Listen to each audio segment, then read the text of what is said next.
Today on Blue 58, the Packers have an initial 53-man roster, and it looks like this roster is very much a work in progress. That is a good thing, though, and the 2023 Packers seem to have both a strong foundation and a lot of room to grow. Blue 58! Hello and welcome to another episode of Blue 58, the one and only podcast of thepowersweep.com. I'm your host, John Meerdink, happy to be with you here for another episode. We have an initial 53-man roster. I think more than most years that we've done this, dating back to 2016 now, this is very clearly an initial, I don't want to say attempt at a roster, but the initial 53-man roster. This is going to be a work in progress. The Packers are going to be making moves as soon as tomorrow. We're recording this Tuesday night. We're going to release it Tuesday night just to get it out there before they start making more moves. But they're going to be making moves. This, if you haven't heard it explained, I guess, either here or on another podcast or from somebody on the Packers beat, is the initial 53, because that's how it always is. Roster building doesn't stop at 4 p.m. Eastern time on cut-down deadline day. It's really just the start.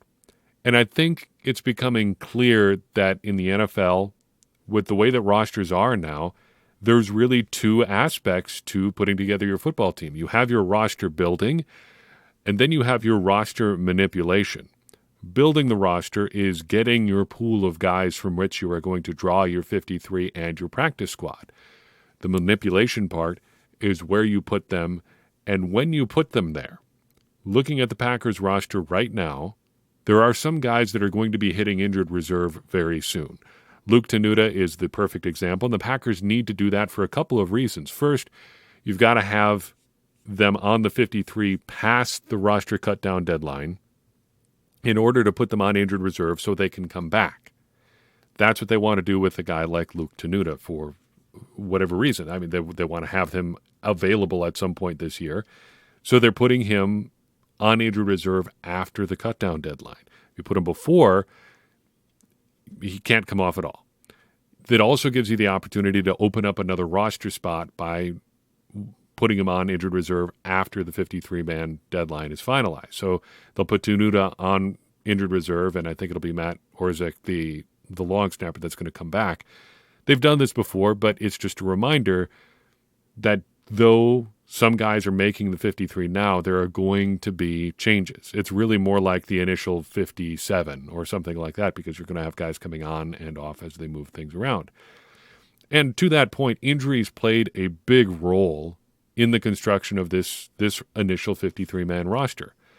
Injuries at running back stopped us from getting a full preseason of Tyler Goodson, Lew Nichols, even, Patrick Taylor, Nate McCrary. I mean, their shot at the roster was changed by other guys being hurt. Emmanuel Wilson steps into a void, presumably left by guys like Lew Nichols and Tyler Goodson. Nichols and Goodson would have been competing for that third running back spot, but since they're hurt, in comes Emmanuel Wilson with a bigger opportunity than he would have otherwise. And away you go. He makes the 53-man roster.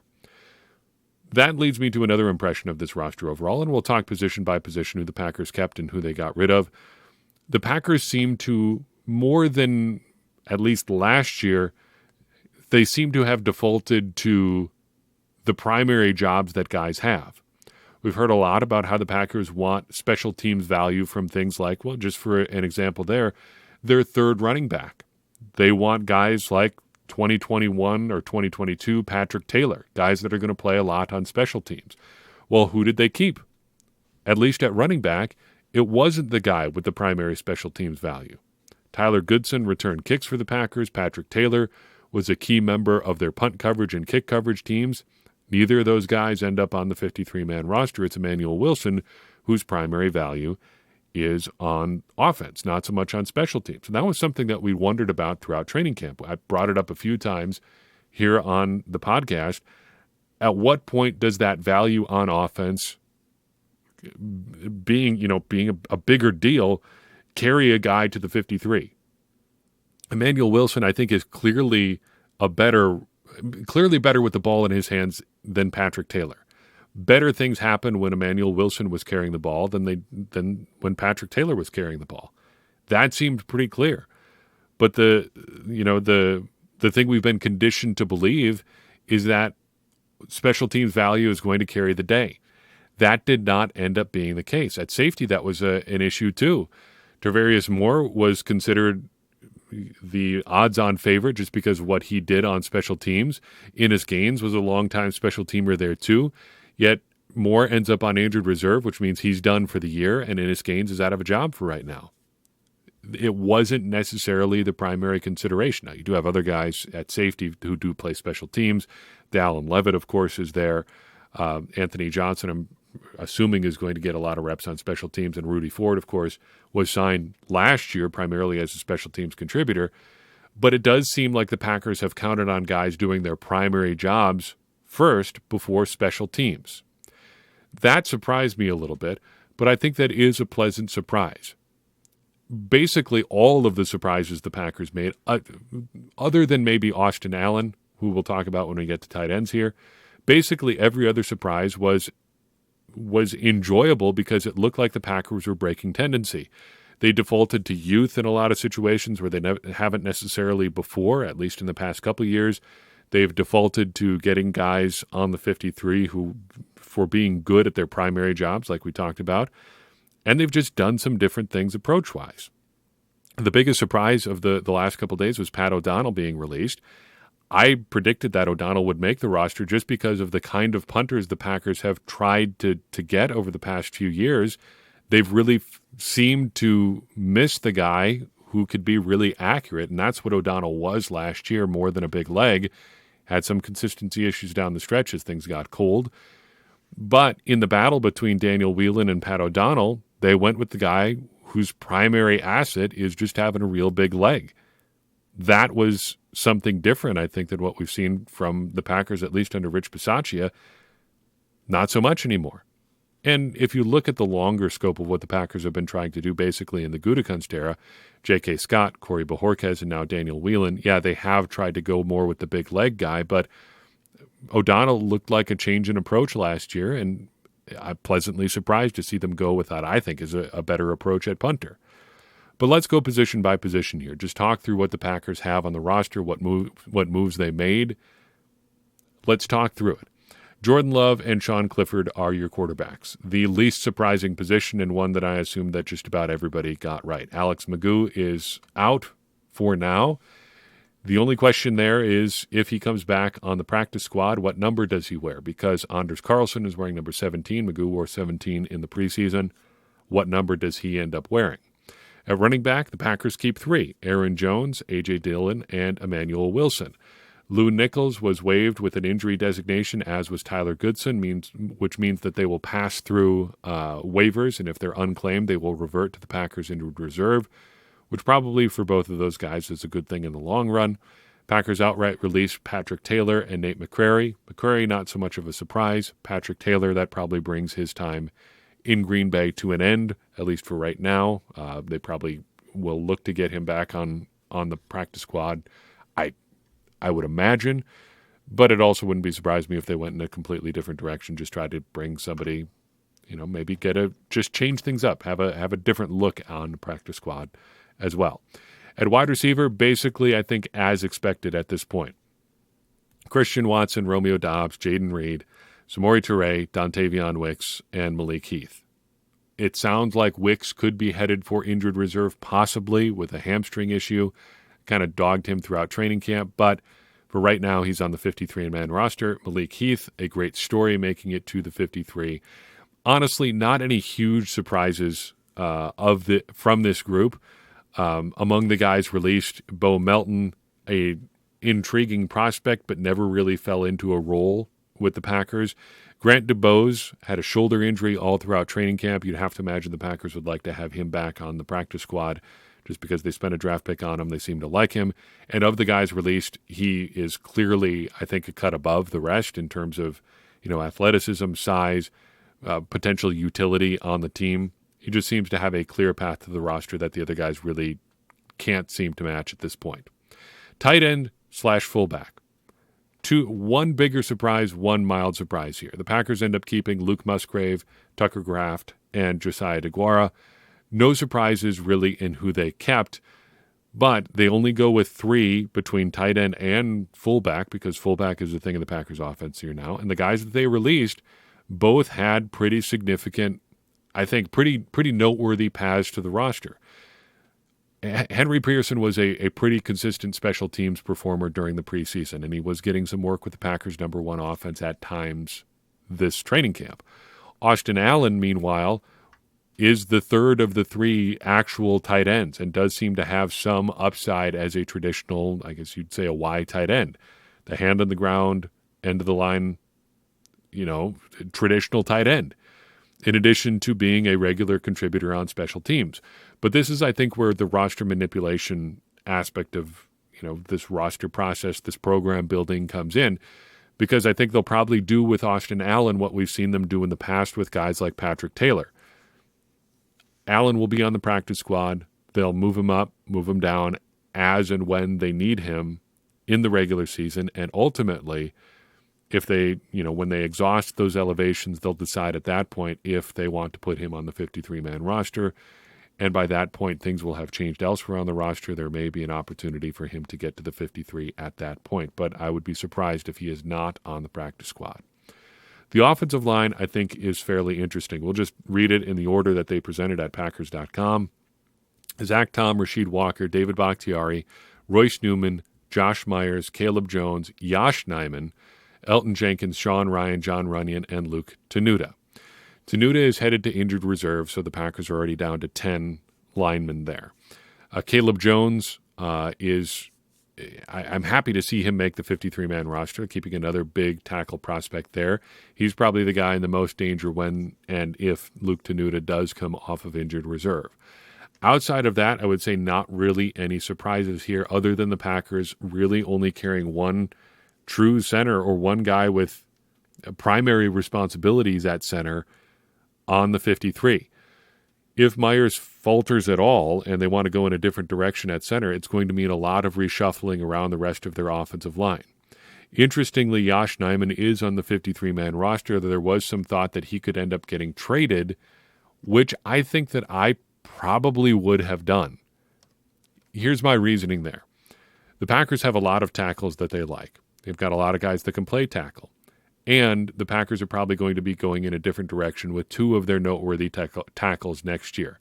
David Bakhtiari's cap situation next year is almost certainly going to send him out of town after this season, if not before. If the Packers would look to make a deadline move this year, David Bakhtiari looks like the guy.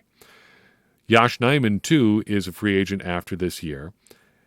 And looking at the Packers' cap situation, it seems likely that they are going to be spending some money next spring. That's noteworthy because if Yosh leaves town, he'll be going on a free agent deal, obviously, but that's when the compensatory pick situation comes into play. If he signs for a deal and the Packers make a comparable deal with an outside free agent coming to their team, it's probably going to wipe out any sort of compensatory pick that you would get for Yosh Nijman in 2025. So if he's not part of your long-term plans, and the Packers aren't really looking at 2023 as a situation where they're probably going to contend anyway, and Nijman is not one of your top 2 tackles right now, maybe not one of your top 3 tackles, considering what they've been doing with Rasheed Walker, it might make sense to try to trade him. You're getting something instead of nothing, and you're turning an asset that you're not using into something. I think there's a strong case to be made there. Other than that, not really any surprises among their offensive linemen. They do keep 11 for right now. It's not going to stay at 11. On defense, the defensive line is basically as we expected. You've got Kenny Clark, you've got Devontae Wyatt, you've got TJ Slayton, Colby Wooden, Carl Brooks, and Jonathan Ford. Those were the 6. They kept 6. The only guy that sticks out, that didn't make the 53, Chris Slayton, who stuck around all of last year on the practice squad. I wonder if he's going to end up there again. Also feel like we should mention Jason Lewin, who was one of the undrafted free agent prospects who was thought to have some kind of chance at making the roster. A good athlete, good size, almost a clone of Dean Lowry physically. I don't think we've mentioned him one time since we did our undrafted free agent roundup. There was no sort of apparent shot that he had at making the roster at any point throughout training camp. Just never really made any noise this year. It'll be interesting to see if they bring him back, but I would have to think a bigger-bodied guy is probably going to be in the works here. I still think it's probable that if the Packers want to go outside the organization anywhere, it's probably at defensive line. But, shoot, I wrote this week and did a roster, 53-man roster projection for the powersweep.com this week. You talk about bringing in guys from the outside. I wrote, if the Packers find an athlete with some upside available on the defensive line, they would probably bring him in and see maybe even swap him in for Jonathan Ford. But that's also like saying, if I saw a $20 bill on the sidewalk, I'd pick it up. The reason that you keep somebody like Jonathan Ford is because you've invested time into him and you think he has upside, and guys that have his size with any kind of athletic upsides are just rare. You don't find a lot of guys like that just available. That's why you draft him to begin with. That's why you keep him around. And if there was another guy like that around, shoot, yeah, of course you would bring him in, but they are just so few and far between. So the Packers stick with their top 6 guys there. Not really any surprise. We do have a mild surprise at edge rusher, outside linebacker. The Packers keep 6 there, the 6th of whom is Brenton Cox Jr., identified by many as one of their likely contenders among the undrafted free agent crop this year, and wouldn't you know it, he ends up making the 53-man roster. The big question here is whether or not he's going to end up playing special teams, or if he's going to be a functional red shirt like the Packers did last year with Rasheed Walker, with Caleb Jones, with Jonathan Ford. Are you just going to let him get his feet under him for a year and not really worry about actually playing him on Sundays? Because edge rusher is a valuable position. If you think he has upside, he may still be worth keeping around. But if he doesn't play special teams, there isn't really anything he can do right now, because look at the depth chart ahead of him. Rashawn Gary, Preston Smith, J.J. Enagbare, Lucas Van Ness, and even Justin Hollins. It's a pretty solid 5 edge rushers. You don't really have a lot of reps going around there. Now, guys are going to get hurt, of course, but it doesn't seem like there's a clear path to Brenton Cox being a contributor on defense. So if he's not going to contribute on special teams, it might end up being a redshirt year like we saw with some guys in the relatively recent past. Inside linebacker, no real big surprises. Devondre Campbell, Quay Walker, Isaiah McDuffie, Tariq Carpenter, and pleasantly surprised to see special teams ace Eric Wilson make it. Of the 3 non-Campbell or Walker linebackers, Wilson might actually have the most upside as an actual defensive player. He did some pretty decent things with the Minnesota Vikings a few years back. Even if he's not a great defender, I still think he's probably got more juice as a defensive player at this point than either Isaiah McDuffie or Tariq Carpenter. I don't think McDuffie is much of a defender, and Carpenter is very much figuring out a new position still. Wilson probably could get you by in half a game if he had to. Even so, it seems like a pretty solid linebacker room. Happy to see Eric Wilson making it. Cornerback. Surprise here is that the Packers only kept 4, though I think you can probably get away with 4 because you're going to be having safeties doing cornerback type things, playing in the slot, etc. So therefore, Jair Alexander, Rasul Douglas, Keyshawn Nixon, and Carrington Valentine. Corey Ballentine is the surprising cut here to me. I thought he had a path to the roster as a special teamer. Shamar John Charles gets it. Not a big surprise here. I was especially surprised to see the Milwaukee Journal-Sentinel's Tom Silverstein call him a talented special teams player and a versatile player in the secondary. Technically true in some respects, in that he can theoretically do multiple things on defense. He just hasn't really shown it, and the Packers haven't really had a reason for him to get an opportunity to do anything on special teams or on defense at all. Small, a little bit under athletic. I don't want to say unathletic because he is a professional athlete, but relative to his peers, not an overwhelming athlete. I think the Packers just think they can do better, and I think there are guys that can do better in that locker room right now. Eric Stokes is on the physically unable to perform list, not a surprise really to anybody. It's probably going to be a while before he is back, which means that guys like Carrington Valentine are going to get some serious opportunities in the meantime. I would keep my eye on Keandre Thomas as a practice squad signing. I would expect that he is going to get a look as a special teams player. Seems to be one of their core hold-up guys on punt return at this point. Just keep his name in the back of your mind. At safety, the Packers keep Packers keep 5, looking at Dallin Levitt's jersey number there. They're 5 guys: Darnell Savage, Jonathan Owens, Rudy Ford, Dallin Levitt, and Anthony Johnson Jr. Tavarius Moore goes to injured reserve. Ennis Gaines likely ends his times with the Packers. I don't think any big surprises here. Pleasantly surprised to see Anthony Johnson make it. If anybody, I think, from the draft class was going to get left out or sent to the practice squad, dating back to when we saw this roster, this draft class come together in the spring. He looked like a guy who might need some time, considering he's, I guess, technically still in the midst of a position switch. He's figuring out how to move from being a cornerback to a safety, and that takes some time. Still, I think you like the size. I think you like the athleticism. Maybe Rich Bisaccia teaches him to play special teams and he just becomes a dog there. You never know. But I think if you're looking for guys with upside in this group, Johnson might be the guy by default just because he's played safety the least among the guys that are in this room. If anybody is going to have room to grow, it might be him. Now the specialists. Anders Carlson makes it for right now. I think how the Packers talked about him, that ended up not being all that much of a surprise, and there just isn't that much out there available at kicker unless you want to go with Mason Crosby, and Crosby's phone should be ringing from somewhere in the league right now. If I'm Mason Crosby, I'm looking for an indoor team where I'm going to be kicking in climate-controlled conditions most of the time. Make a couple $1 million. There's only so many years you can make $1 million at a time playing football or doing pretty much anything. You might as well strike while the iron is hot. Another 3 years, he's not going to be getting those phone calls. It would be interesting to see what would happen if the Packers decided that Carlson isn't getting the job done. Crosby's almost got to get the job by default. I wonder if that bridge is burned at all. But it doesn't look like that is super likely at this point. So Carlson wins it. Daniel Whelan wins it. And the Packers don't technically have a long snapper right now. But Matt Orzik is apparently on his way back to the Packers as of tomorrow. We will see what happens. I know it's kind of a gentleman's agreement around the league in a lot of circumstances like this that you don't claim a guy like that. It would be kind of funny if there was a team that thought anything of him. If they really just wanted to mess with the Packers, you could put in a waiver claim, and the Packers just are out of luck. But in any case, we'll see what happens.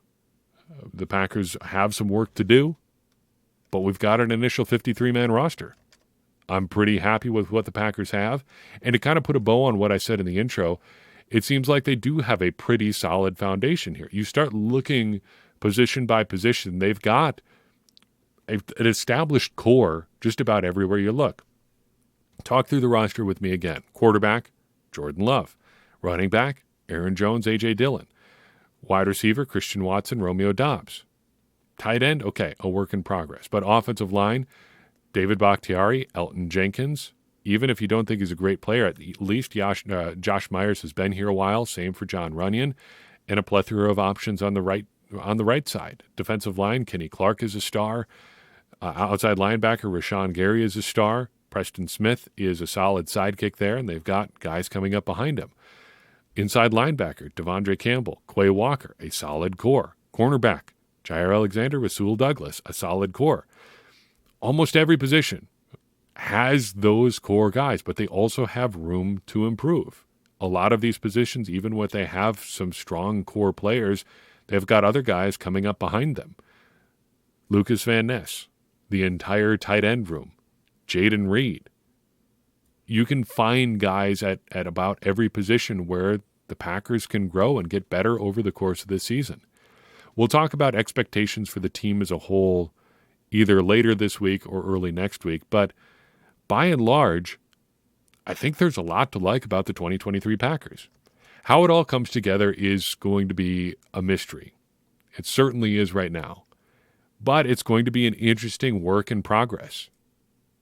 I think the Packers are clearly building towards something, whether it's 2024 or 2025, and you can see the pieces that are in place right now are laying what seems to be a solid foundation. And I think if it doesn't give you hope for 2023, you can at least see that there is a plan in place. You could quibble with how that plan came together. That's water under the bridge at this point. The Packers are enacting that plan now, and it looks like they've got some interesting pieces in place that are going to get a real chance to grow this year.